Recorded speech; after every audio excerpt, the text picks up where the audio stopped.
Seperti yang diketahui, Alex Rins dan Marc Marquez secara mengejutkan memutuskan kontrak mereka dengan Honda Racing Corporation HRC setahun lebih awal. Rins dipastikan pindah ke Monster Energy Yamaha, sementara Marquez pindah ke Ducati lewat Gresini Racing. Keputusan Rins dan Marquez ini tak dipungkiri diambil akibat dari performa Honda yang juga sedang kelam seperti Yamaha.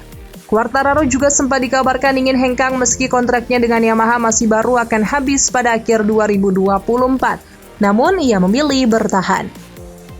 Lewat GP1, Quartararo pun menjelaskan alasannya yang sederhana. Quartararo merasa punya hubungan baik dengan Yamaha yang sudah dimulai sejak lama. Saat ini memang bukan masa-masa yang mudah, namun Quartararo sadar sebelumnya dirinya juga selalu bertarung di depan bahkan meraih gelar dunia pada 2021. Oleh sebab itu, Quartararo memilih bertahan karena gengsi ingin mengembalikan M1 ke puncak. Quartararo berharap punya motor kuat untuk bertarung memperebutkan hal-hal penting pada 2024. Meski begitu, masa depan Quartararo pada 2025 sudah mulai dipertanyakan. Apalagi diskusi kontrak baru diperkirakan akan dimulai pada akhir tahun ini dan awal tahun depan. Rider Prancis ini digosipkan saling lirik dengan Aprilia, tetapi ia mengaku belum mau kepikiran.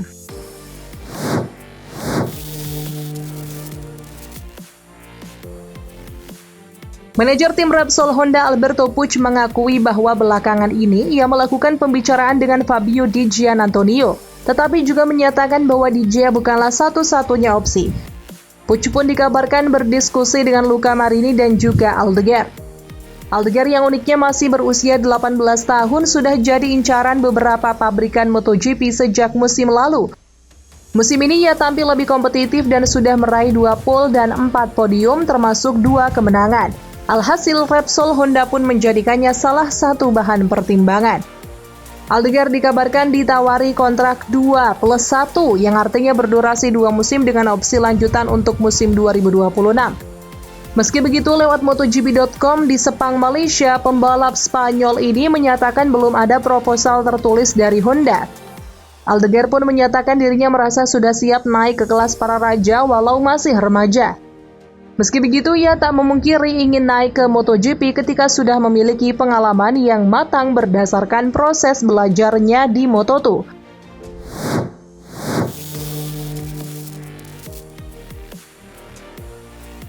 Veda Ega Pratama bakal selangkah lagi untuk bisa menjadi juara umum Asia Talent Cup pertama asal Indonesia. Balapan Asia Talent Cup yang digelar sejak 2014 memang belum pernah satu kali pun dikuasai oleh pembalap Indonesia. Asia Talent Cup terbukti jadi penjenjangan balap yang cukup sukses.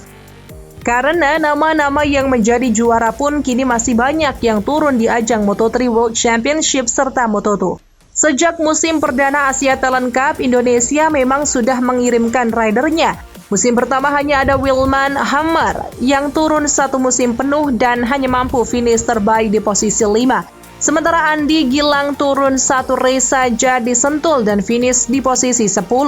Kemudian ada nama-nama seperti Andi Gilang, Irfan Ardiansyah, Gary Salim, Mario Aji, almarhum Afriza Munandar, sampai Fadila Arbi Aditama yang pernah turun di Asia Talent Cup binaan dari PT Astra Honda Motor.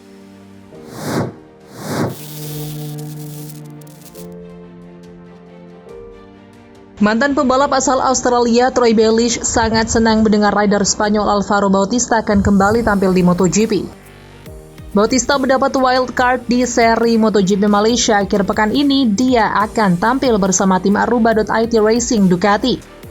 Ini menjadi salah satu hadiah karena membawa gelar Superbike untuk Ducati.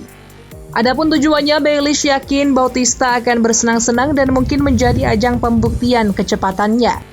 Menurut Bayliss, Bautista akan tampil tanpa beban dan tekanan di Sepang akhir pekan ini. Namun bukan berarti juara Superbike itu tidak mau menunjukkan potensinya, apalagi setelah penampilan impresif yang berhasil ditunjukkan oleh wildcard lainnya dari KTM, Dani Pedrosa, Di Jerez, dan Misano.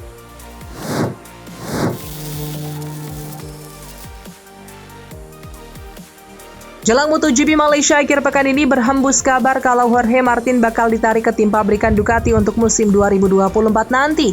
Artinya Jorge Martin bakal bertandem dengan rivalnya musim ini Pecco Bagnaia. Sekaligus menggantikan posisi Enea Bastianini yang musim ini lebih banyak dibekap cedera. Enea Bastianini memang seperti tidak memenuhi target dari tim Ducati pabrikan setelah ditarik dari Gresini. Bastianini cuma tampil di 8 race dengan posisi finish terbaik di posisi ke-8. Ia kini berada di posisi 19 klasemen sementara dengan raihan 45 poin saja.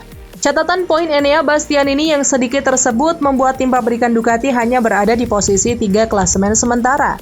Kalah jauh dari tim satelit Pramac Racing dan juga BR46 Racing Team. Makanya posisi Enea Bastianini yang musim lalu berada di posisi 3 klasemen akhir dengan 4 kemenangan kini mulai digoyang.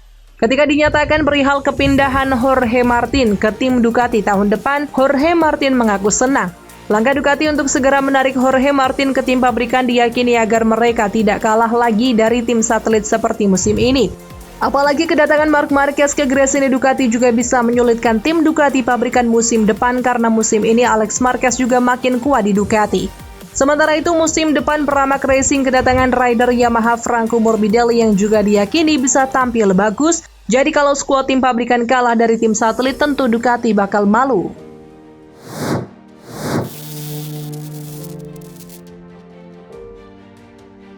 Lecuona yang masih berusia 23 tahun pernah berlaga di MotoGP 2020 dan 2021 bersama Tech3 KTM. Ia kemudian pindah ke World Superbike pada 2022 dan membela Honda bersama Xavi Vierge. Musim ini ia juga beberapa kali dipanggil balapan di MotoGP untuk menggantikan rider-rider Honda yang cedera. Lecuona sempat santer dikabarkan jadi calon kuat pengganti Marquez di Repsol Honda musim depan usai Johan Zarco bersikeras tetap membela LCR Honda Castrol. Namun meski belum menentukan pilihan, HRC tampaknya lebih memilih rider dari Pedok Grand Prix alih-alih menggait Lecuona. Usai lama menunggu kontrak baru gara-gara menanti kepastian dari Marquez, Lecuona dan Vierge akhirnya dapat kontrak baru untuk bertahan di World Superbike. Lewat dia Rio ASD Sepang, Malaysia, di mana ia menggantikan Alex Rins yang absen, Lecuona pun curhat sangat kecewa ketika Honda mengatakan kepadanya tak akan dipilih setelah segala usaha, pengorbanan, dan kerja kerasnya selama ini. Meski begitu, Lecuona tetap mensyukuri kesempatan membela tim pabrikan Honda di World Superbike apalagi kontrak barunya berdurasi 2 musim. Artinya ia dan Vierge sama-sama masih dipercaya bisa moncer dalam mengembangkan motor Fireblade CBR 1000 RRR yang belum juara lagi sejak 2007.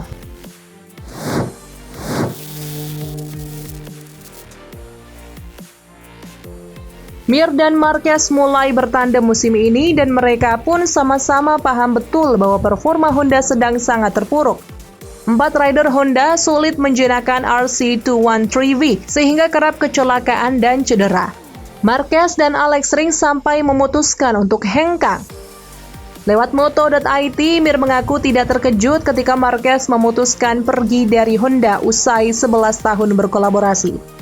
Meski begitu, juara dunia Moto3 2017 dan MotoGP 2020 ini yakin pabrikan sayap tunggal akan kembali perkasa. Pembalap 26 tahun ini menyatakan bahwa dirinya sangat yakin Honda bakal menemukan jalan keluar. Namun ia juga yakin hal itu tak akan terjadi dalam sekejap mata. Ia bahkan pesimistis bisa tampil oke di seri Malaysia pada 10 hingga 12 November 2023. Menurutnya mereka butuh waktu lama. Masa-masa sulit di Honda juga tak dipungkiri Mir memicu momen-momen tegang di dalam garasi timnya. Ia mengaku sempat bersitegang dengan Marquez dalam balapan di seri Thailand 2 pekan lalu. Namun menurutnya hal itu wajar saja terjadi dan kini mereka sudah berbaikan.